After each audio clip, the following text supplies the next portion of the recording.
Unregulated usage, improper disposal, high prescription rates, and leakage from pharmaceutical manufacturing sites have led to high levels of antibiotic residues in water treatment facilities. And there are so many different antibiotics. Despite the class, their structure allows them to interact with natural organic matter and metals to form stronger complexes. These complexes are stable and can even persist in our environment for a long time. Out of all the antibiotics, our focus is carbapenems.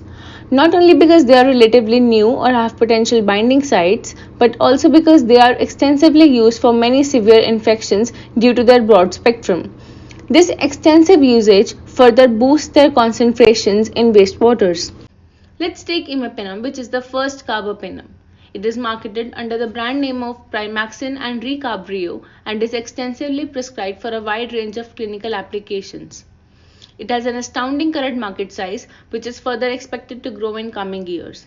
Also, when administered in host organisms, imipenem is not effectively absorbed, and around 70 to 80% is excreted in the urine as unchanged. Considering the average daily dose of imipenem, large amounts are released, which gets diluted when mixed into the sewage network. Let's take 100 ppm.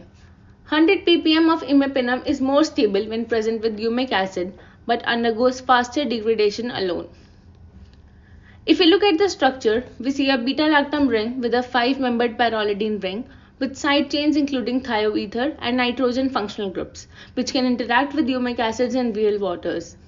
This makes imipenem more stable, and these complexes can potentially exist forever in our environment. But you know what is a bigger challenge? Their detection. LCMS is a popular technique for many antibiotics, but when imipenem was injected in LCMS using methanol as solvent, it went undetected. When we changed the solvent to acetonitrile, we sure did detect the antibiotic, but new series of problems arose, like poor fit and change in retention time with concentrations, which is not a great sign. We sure need some more robust methods to quantify imipenem in real systems, like wastewaters and surface waters. Now you must be wondering, how does it affect us, right? Stability would mean long-term exposure to these complexes, which can mean more resistance to infections, epidemics, and no medicines to treat them. Sounds insane, huh?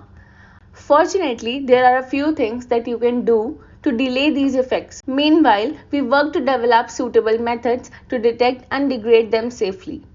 Don't flush your medications, return the expired medicines to the pharmacy, and avoid unnecessary use of antibiotics. And most important, educate and spread the word.